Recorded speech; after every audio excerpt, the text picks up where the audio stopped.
and posted online at the district website. Copies of the agenda are also available this evening. This time, I'd like everyone to rise for the flag salute. I pledge allegiance to the flag of the United States of America and to the republic for which it stands, one nation, under God, indivisible, with liberty and justice for all. This time, I'm going to ask Ms. Alonso to do a roll call, please.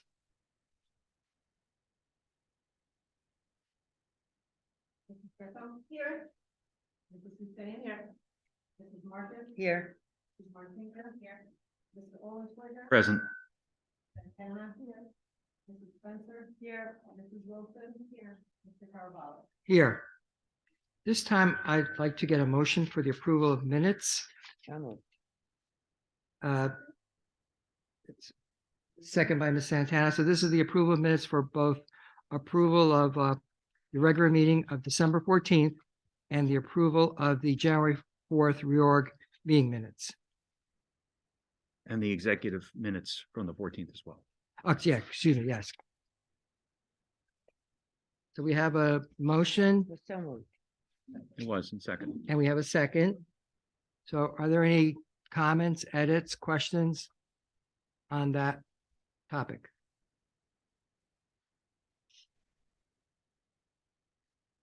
Roll call. Please. Mrs. Greco, Yes. Miss- December 14th and abstain on January 4th rather. Mrs. Hussein, Mrs. Marcus, Yes. Mrs. Martinka, Mr. Olenschlager, Yes. Mrs. Santana, Mrs. Spencer, Yes. Mrs. Wilson, Yes on January 4th and abstain on December 14th. Mr. Caraballo. Yes. At this time, I'm going to move into presentations to the Board of Education. I'll begin with the President's report. For January, I proposed draft committee meeting minutes, meeting dates, and also contacted Kathy Holloway to discuss possible retreat dates. Myself and other board members attended the Walter T. Bergen Holiday Concert on December 20th. I think we covered that last time, but it was very well received. Just want to make sure it got into the minutes. I met with the Bergen County SBA president to discuss state-funded mentoring programs, which I'll be passing on to you since you have quite a bit of experience with that.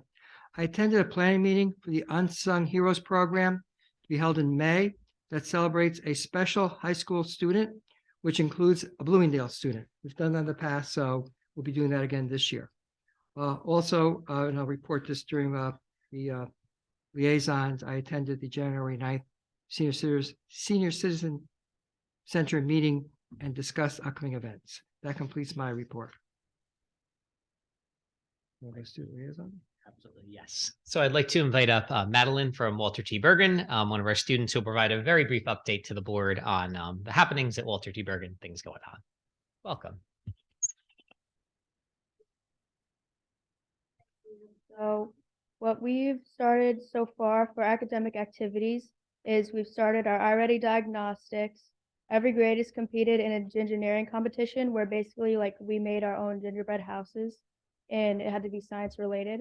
And so we had our own competition where the 8th grade winner was Mrs. DeCouclier's period 3. The 7th grade winner was Mrs. Paul's period 1. The 6th grade winner was Mrs. Frankie's period 4. And the 5th grade winner was Mrs. Gray's 4-3. So for clubs, in our club, we've started looking for ideas for a mural in the school, which is just like a painting that we would put on the wall. And Homework Club has been going on still, and Newspaper Club has been posting. And for the basketball, our high scorer for the girls is Annabella Cole, and for the boys is Chris Bogato. And Jewelry Club started recently. A gaming club also started. There's been a coding club that's starting on February 6th. And a STEAM club starting on January 31st and February 1st, depending on your grade. Theater arts started, and it's going to be a play called Once Upon a Tower, which is basically like Rapunzel. And then Gifted and Talented program is starting to work on a legacy project and just finished doing a presentation on inspirational people. For community services, student council made hearts with messages and put them in the hallway. The coat drive was a success. We are having no name calling week this week. and Spread the Love fundraiser, where items will be collected and given to the homeless and less fortunate people in Patterson, just started. And then the PTA fundraiser Penny Wars is ending this week, and sixth grade is in the lead. Thank you. Thank you. You.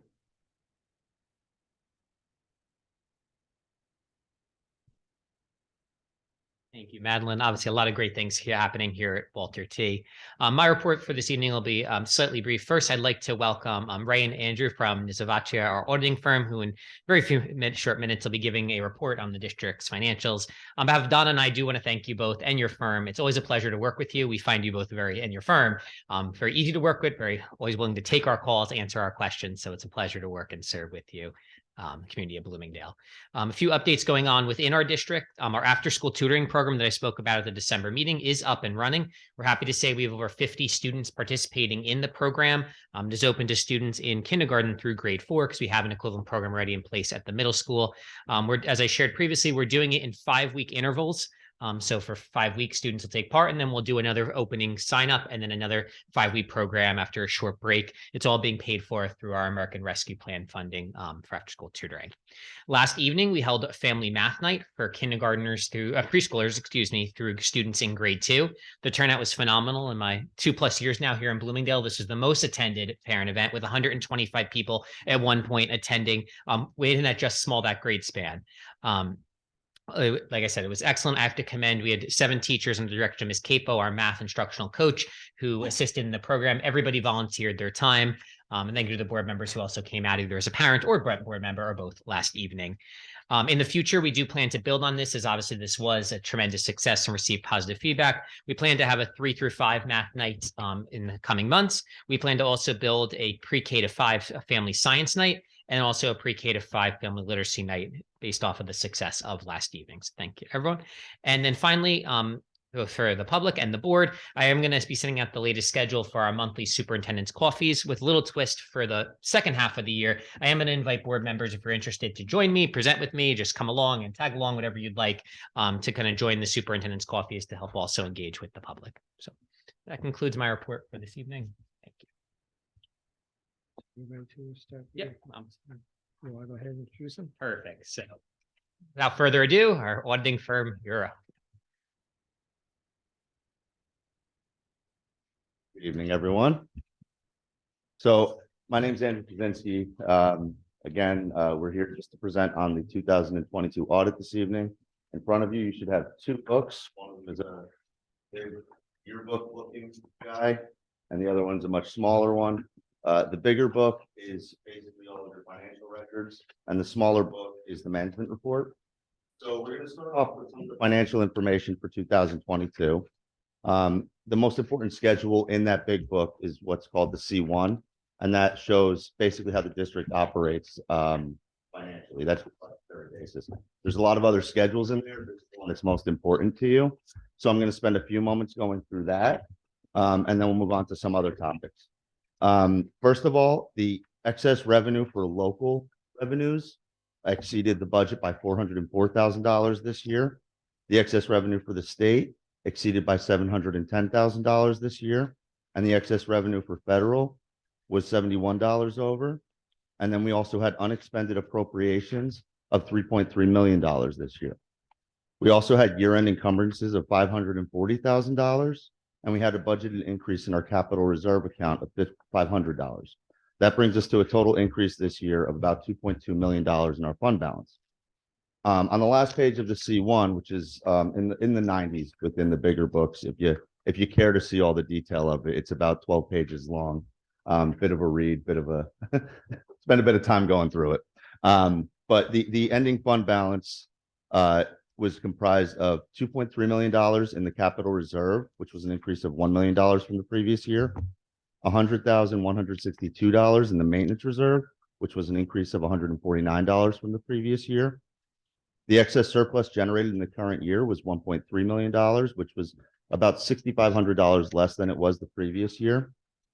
The amount that was used that was generated in the prior year, which is to be used in your 22-23 budget, is $1.3 million, which is an increase of about $21,000 from where it was last year. Your unemployment compensation, which if you remember, that's only couple of years. It's kind of a newer thing that we're required to present the unemployment within the general fund financial statements. You ended up with $134,000 approximately on unemployment, which is an increase of about 17,000 from the previous year. Your encumbrances were about in line where they were last year. They were $549,000 this year, which is an increase of about 8,500 from last year.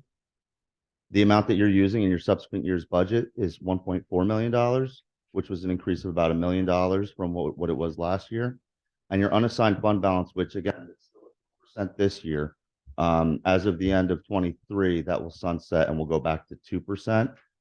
Basically, when I say 4%, that's 4% of the expenditures for the year. And then there's a bunch of adjustments that go into there. Trust me, we do it well. Don't concern yourself so much with the adjustments, but that unassigned balance at the end of this year was $1,450,000, which was an increase of about $150,000 from the previous year. I want to discuss briefly just the capital projects fund. So we had a bunch of projects that we had that we actually closed them out and moved the money over. This way we could put them to pay off for debt service that was related to those projects. So all of those projects that were in there will be closed out this year, and that goes into your debt service to be used to pay down debt. Your food service fund had operating revenue of about $28,000 this year, which was an increase of about $26,000 from last year. I don't think I have to tell anyone why that number went up this year. We're finally operating the cafeteria a little bit more normally now. We did have non-operating revenue of $335,000, which again was an increase from the previous year of $166,000. Pretty much the same reason we're getting back to more normal operations. The caveat in there is, of course, that the seamless summer option is going away. So we're going to see a leveling off between what our operating revenues are next year and what our non-operating revenues are, which come basically from our federal and state grants through the food service. Our total expenses in the food service fund was $262,000 this year, which was about $103,000 over what last year's was, leaving us with a total increase in our operations of $101,000. And our balances that make up our net position in food service are $29,000 in capital assets and unrestricted balance of $125,000 for a total of $154,000 this year. Lastly, I want to just go through the findings and recommendations within the report as well as suggestion. The first finding that we had was that there is an outstanding tax levy receivable that we're working on. We're trying to sort this all out.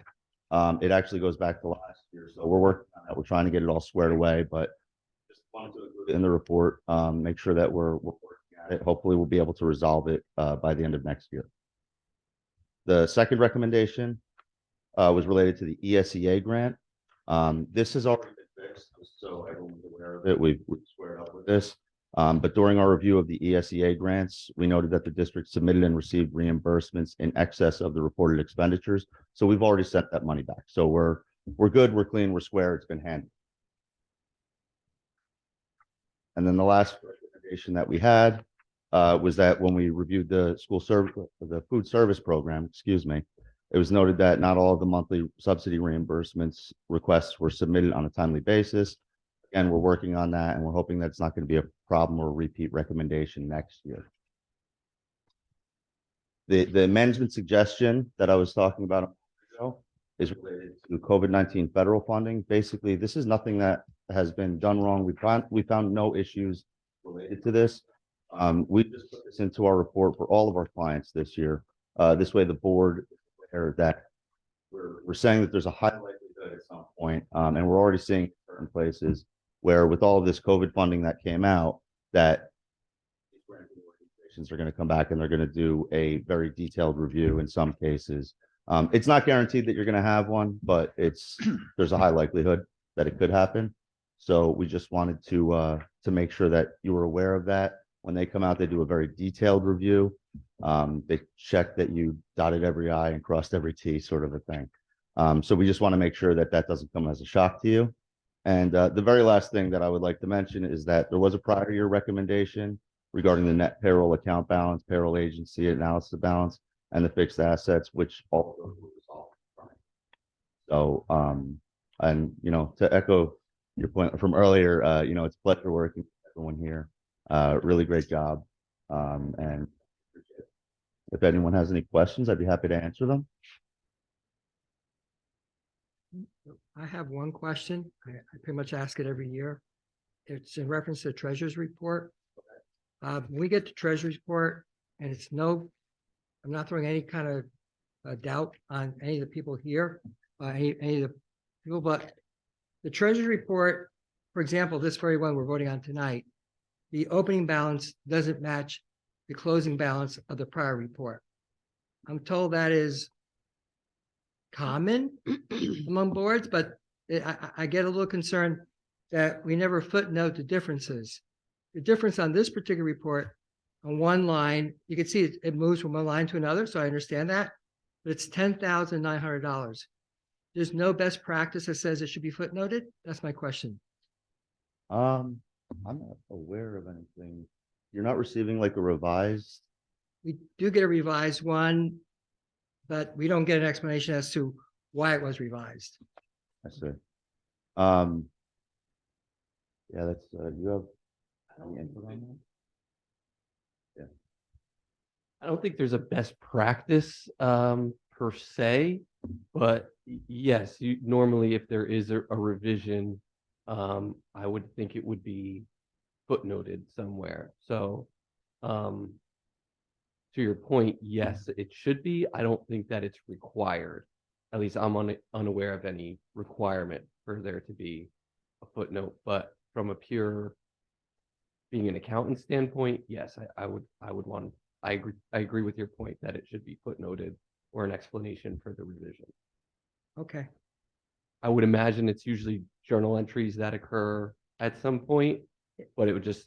to your And I can point- understand it's complicated closing out the books at the end of one month Right. and there's stuff you find during the month. So there's reasons why it doesn't have to match the prior close. Mhm. But when it doesn't match, I was hoping that there'd be some kind of footnoting to say, we moved this amount of money from here to here, why?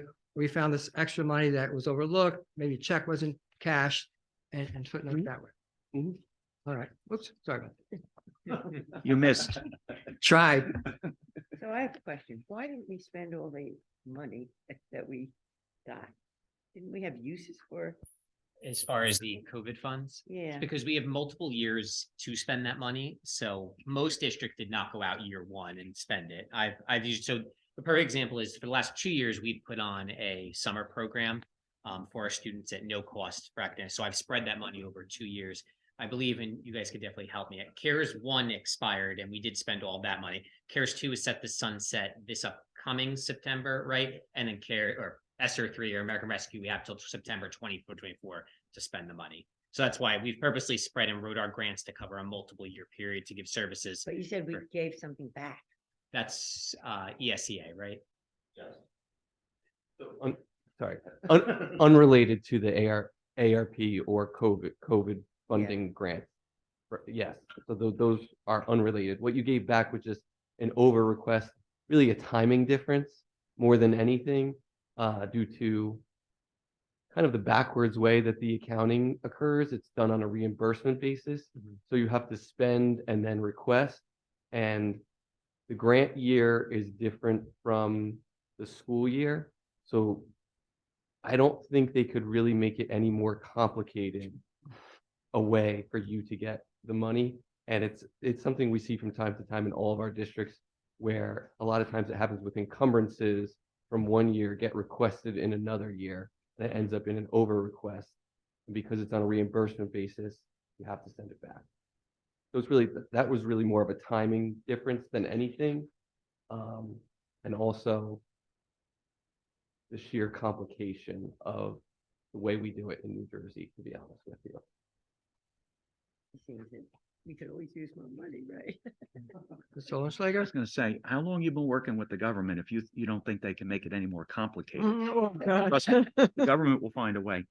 I want to piggyback on the question about the COVID funding because your management suggestions, you had an additional suggestion, not just make sure that COVID money is spent in accordance with the applicable federal requirements, but you went on to strongly suggest that the district ensure that the funds are accounted for in the state account numbers designated by the New Jersey Department of Education, which I trust in Mrs. Alonso's hands has been and is going to be done. And then you continue that any applicable board policies are current with respect to federal grant requirements. That caught my attention because I'm the chair of the policy committee. So I wanted to ask the superintendent or your appropriate designee to take a look if it hasn't already been done with respect to making sure that board policies that are applicable to these matters are up to date so that we're not sitting here a year, 2 years, 3 years from now being told that, well, lo and behold, they audited us and we got something wrong. So I will certainly look into that. I do know this came up as an item under New Jersey QSAC for us, and we were in compliance for this, but I will again review just to confirm we're in good shape. Yeah, and again, just to reiterate on that management suggestion, it's boilerplate. This goes exactly the same verbiage into every single report that we've issued this year for 80 school districts, right? Yeah, 85 school districts. So That's okay. I'm a lawyer and I've been in government a long time. I like boilerplate. It keeps everybody on their toes, making sure that we're following the rules. And to echo two of the points you made, Mr. Ollenschlager, our accounting software forces us to use the correct account numbers as you go through, so we can't just make them up. So it is in good shape there. And I will attest to, I know there are a few districts in Passaic County that were extensively audited on their COVID fund this past year. And they did say it was painful, but Mrs. Alonso and I are very careful on how we spend that money. So it's directly in line with our grant application. So when our time comes to be audited, which I'm told it will, but we should be in good shape. anyone else have any other questions? Thank you. Thank you all. Really appreciate it.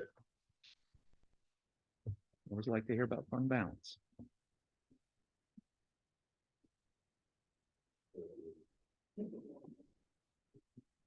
Okay, so progressing with the program, I'd like to get a motion to open first public comment on agenda items, subject to the rules of the agenda. So No motion. moved by Ms. Greco, second by Martinka. Martinka. All in favor? Aye. Aye. At this time, we're open for first public comment. Not seeing any. Can I get a motion to close first public comment? Move by Ms. Greco, second. That was Ms. Hussein. All in favor? Aye. This time, I'd like to move into committee reports. Mr. Ollenschlager, Personnel and Policy.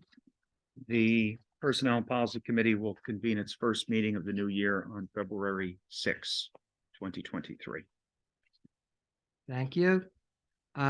Curriculum, Instruction, and Technology, Ms. Spencer. Okay. Finance and Facilities, Ms. Greco. Yes, the Finance Committee did meet this last Monday, January 16th at 4:30. One of the items that Dr. Nicosia, our superintendent, updated us on was the HVAC updating at Martha B. Day.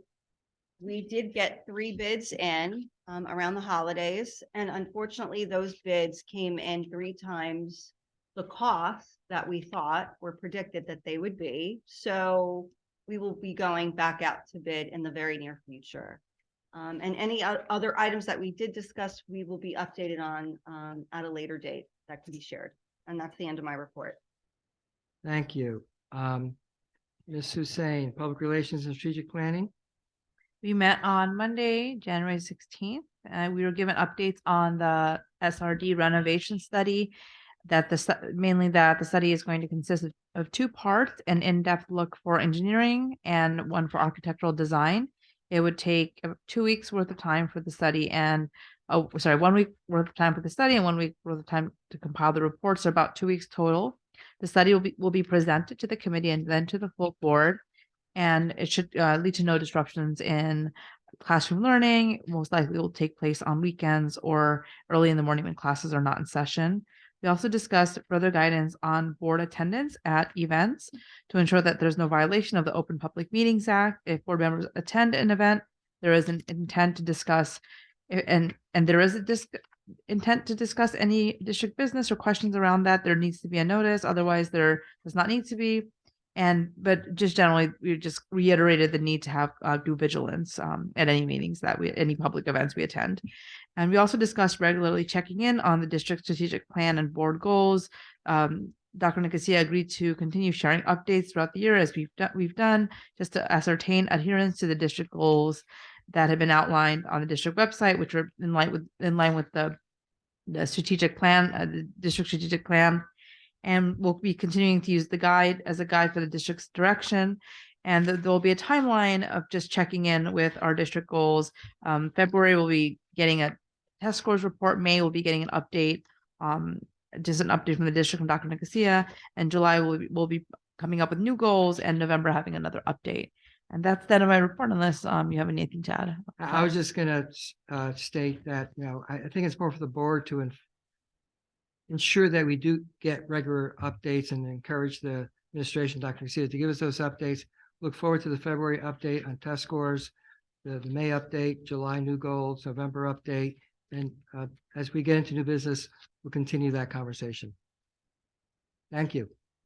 Any questions or comments on any of the reports?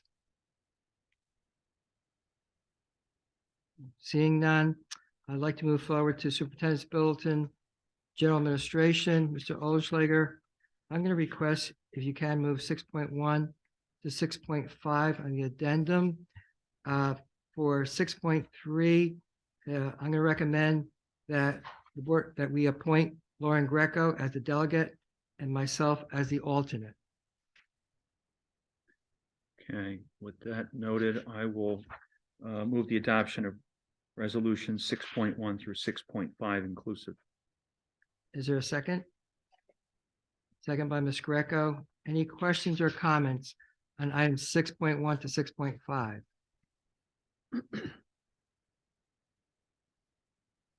No. Okay. Can we get a roll call, please?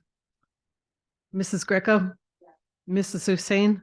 Mrs. Marcus? Yes. Mrs. Martinka? Mr. Olenschlager? Yes. Mrs. Santana? Mrs. Spencer? Mrs. Wilson? Mr. Caraballo? Yes. Mr. Olenschlager, can you move section 7.1 to 7.9? Yeah, I will move the adoption of resolution 7.1 through 7. I think it's 10. 10. Oh, is it 10? Mhm. Apologies. And I would, as part of my motion, I would just ask that resolution 7.1 with regard to Mr. Di Lorenzo be reflected as with regret. With regret. Agreed. Any other questions or comments on 7.1 to 7.10? Need a second. Is there Thank a you. second? Second.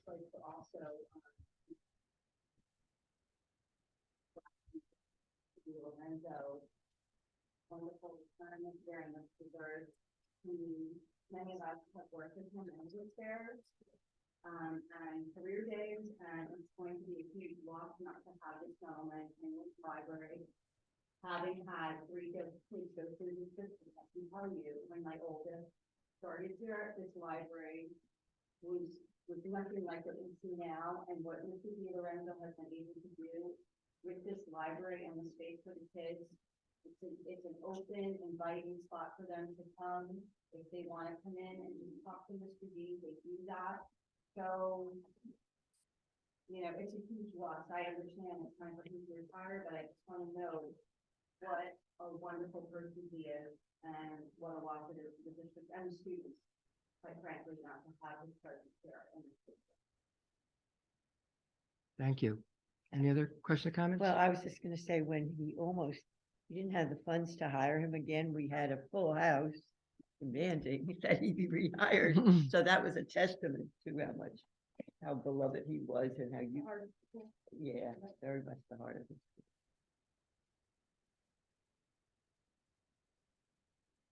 Thank you for those comments. Any other comments? No? Can we get a roll call, please? Yes. Mrs. Greco? Yeah. Mrs. Hussein? Mrs. Marcus? Yes. Mrs. Martinka, Mr. Olenschlager. Yes. Mrs. Santana, Mrs. Spencer. Mrs. Wilson, Yes. Mr. Caraballo. Yes. I'm going to ask Ms. Spencer, can you move Superintendent Section 8, we use 8.1 to 8.2?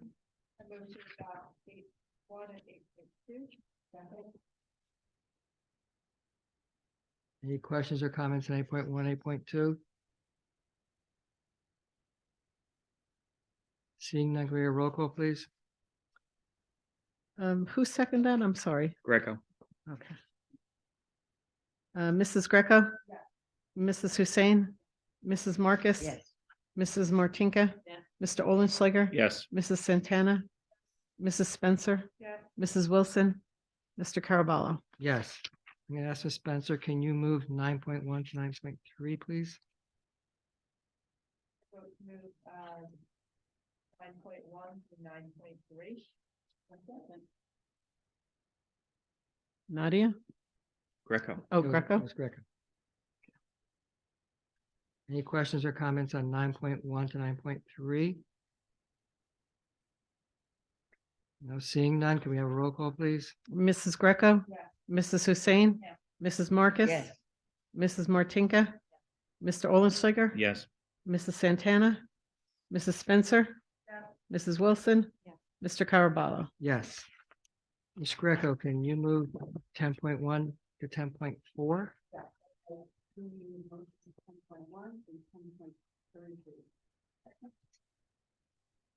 Did you say 3 or 4?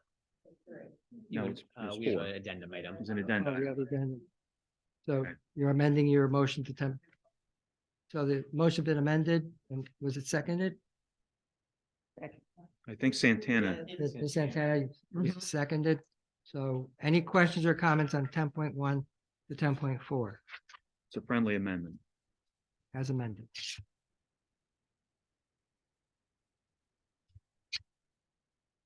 Seeing no questions, can we get a roll call, please? Mrs. Greco? Mrs. Hussein? Mrs. Marcus? Yes. Mrs. Martinka? Mr. Olenschlager? Yes. Mrs. Santana? Mrs. Spencer? Mrs. Wilson? Mr. Caraballo. Yes. Just Mr. Carabao, it may be a little late because we've already voted, but I do want to express appreciation to Dr. Nicosia and to Mrs. Alonso for the work that they have done in working with our auditing firm to complete these very necessary and state mandated reports. Thank you. Duly noted. Okay. Moving on to liaison reports, Butler Board of Education, Ms. Greco. Fahrenheit and there is a resignation from the board. Tracy is now understand on the board for this 15 years. She is now working in the business office in the neighboring district. So Karen is now the board president and Allison is the vice president. We have a person tomorrow night and we will be interviewing the country now. Okay, fill that vacant seat. All right, interesting. Thank you. Anything on Drug Alliance? No. Okay. Mayor and council? No updates. No update? Okay. New Jersey School Board Association, Ms. Wilson? Yes, since I wasn't here in December, I did attend the delegate assembly November 19th. They had a speaker, Jeff Gale, from the Department of Education that gave kind of a rundown about school safety and offered his services to any school district that is needing assistance with planning. Big focus on returning back to basics and support for mental health of our students. Thank you. Any questions or comments on that report? No. State County School Board Association, Ms. Hussein? The next meeting Meeting will be virtual on Tuesday, January 24th, and the discussion will be facilitated by Ray Piney, NJSBA Director of Member Training and Engagement, and Patty Reese, NJSBA Field Service Representative. Topics of discussion include internal board relations, board superintendent relations, board community relations, focusing on student achievement, staying up to date on your training, and many other ways to remain an effective board member. And I will be attending that meeting. Thank you. Any questions or comments on that report? That meeting's at 7 o'clock? Yes. Meeting is at 7 p.m. Yes. and it's virtual. It's like fully virtual this time. Yeah, the reason it's fully virtual, this time of year, we expect snow, so that's why they make that one totally virtual. Oh, this might be an exception this January. Let's hope. That's, yeah. Planning, Ms. Marcus? Nothing related specifically to the school board. On their agenda, they are moving forward with. Help me out, they're sold a buffer piece, or they're moving forward to Okay, the sell the 10. the board, the borough applied for and was given a lot line adjustment Right. of the Still affordable contract. housing site. So there'll be a buffer. Okay, so there's now with Van Dam. essentially there is somewhat of an irregularly shaped lot running behind Van Dam or along the DPW property, and then it will come out, so it has a separate access from the other now subdivided parcel, which is where the affordable housing is going to be built. With that, So down the line, that will affect us, but It might. but, we have time. but that specific lot you just described, that's newly subdivided, that's not the access point lot. Would that be a second access Oh, point? it's just No, a no, buffer. It's just a buffer. No, It has no the- access. That lot was created, it had to be subdivided off, but it needed to have an access, and you're gonna use the same access point as the affordable housing lot, which is as you go down Union Avenue, Right, it all the is way at the other end. after Okay, public safety complex on the right. I thought it was, the access point is gonna be further down, all the way over by the Burger King. That's not true? Yeah. No? Okay, so I was Not that I'm aware. I know, yeah, that's why I was always confused Yeah, about that. yeah. Understand, okay, so it's just past the DPW. Mhm, It's on gonna the be the right-hand access side. point. All right, thank you for clarifying that. Any questions or comments on that report? No, okay. PTA? There's a PTA, the first PTA meeting of the year tomorrow, January 19th at 7 p.m. also via Zoom. They're right now having two fundraisers, the PTA Penny Wars that were going on from January 9th to January 20th. And it's basically a fundraiser where all the grades in a school compete to see how many pennies they get, and the winner gets a pizza party. There's also a Valentine's Day fundraiser with Sue's House of Fudge from January 16th to February 3rd, and that's my report. Thank you. Recreation, Ms. Wilson? Yes, the rec meeting was January 9th at 7 p.m. They moved the location to the senior center. It was noted that the Christmas in the park was a great success. The fire pits were a big hit, and the carriage ride. They have the ski program going on right now. Karate is being offered through the rec center, the rec department as well. And Barbie started her pint-sized Picassos just this past weekend. And the next meeting is February 13th at 7 p.m. I just asked, was there any, At the senior center, sorry. was there any discussion about the recreation director position? I don't believe so.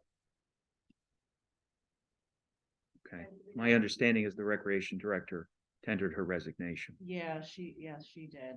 And so obviously now you have this commission with all these programs and no rec director. Yeah. Where are they holding, no longer have a rec center?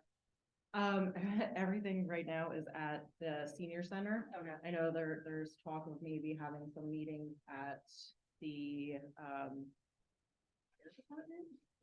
Cause I know, but I think right now it's surprised that like all of a sudden there's no more rec center. Yeah, they were, I think like the rent went up and it was just, you know.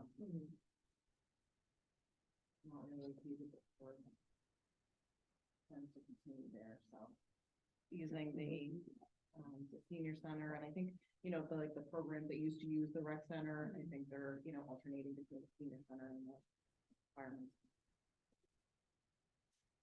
Ms. Wilson, if you'd like to pass to the committee, this kind of makes sense to the recreation director part because we haven't heard about rec summer camp. Usually by now they've reached out about using our facilities. So we are welcome to have them in our facility. Again, we just have to do some pre-planning because Martha B. Day likely will see some renovations this summer. So we want to, well, we hope. And then the other piece with recreation, because basketball is under recreation, correct? We have moved now to have access to all three of our school buildings with some creative scheduling.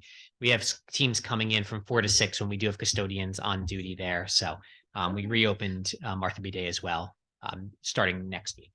So perfect. Okay, thank you. Any other questions or comments? There was an issue that I learned about with regard to the basketball program, that apparently there's a problem with one of the hoops and backboards at the Donald School. We can discuss that offline, but has that been brought to your attention? It is not. It is not, or it has not? It has not. Has Okay, not. okay. Anything else? No, I'll just quickly close out. As I said earlier, I did attend the January 9th Senior Center meeting, and they were very pleased with the winter concert themselves, and they look forward to the spring concert. They actually made me hunt Dr. Nicosia down and get a date, even though it's tentative. They look forward to those kinds of engagements with the district and looking for more opportunities as well. And the kids were adorable. Yeah, no, they played nice. yeah, they did a very good job.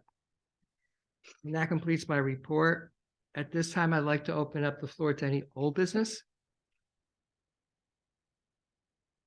Seeing none, new business. I'm just going to mention the new business. I have sent out an email for the board retreat. If you can provide me your feedback on potential meeting dates, those are the dates that Kathy Hallowell is available. I'd like to facilitate, use her to facilitate again. I think it's productive when she does that. Nice. Just privately, we'll send you the date. Yeah, it is. If you could do this as soon as you can, either reply by email, you know, I want to give you time to look at your calendars, talk to whoever you need to talk to. But yeah, please, so that, because Kathy's looking to nail 2 dates down, you know, I guess a primary to backup. So I'm just going to gather all the dates and collate them and give them back to her as best as possible. That completes new business then. Just on the dates that you circulated, which were largely in March, is it possible to get any February dates? I don't think she's available in February. She's already booked. So we need to, the sooner you give me dates back, we can grab March. If we delay giving her the dates for March, we're gonna be in April.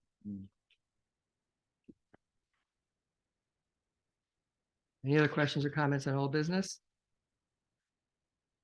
No? At this time, get a motion to open second public comment. Moved by Ms. Marcus, second. Second by Martinka. All in favor? Aye. Second public comment is open at this point in time. Seeing no public comments, can I get a motion to close? Okay, so Ms. Greco moved, Ms. Hussein second. All in favor? Aye. At this time, I've been advised that there's no need for executive session. So I'd like to get a motion to adjourn. Okay, so Greco Hussein. Greco Hussein, 7:47. all in favor? We are closed at 7:47.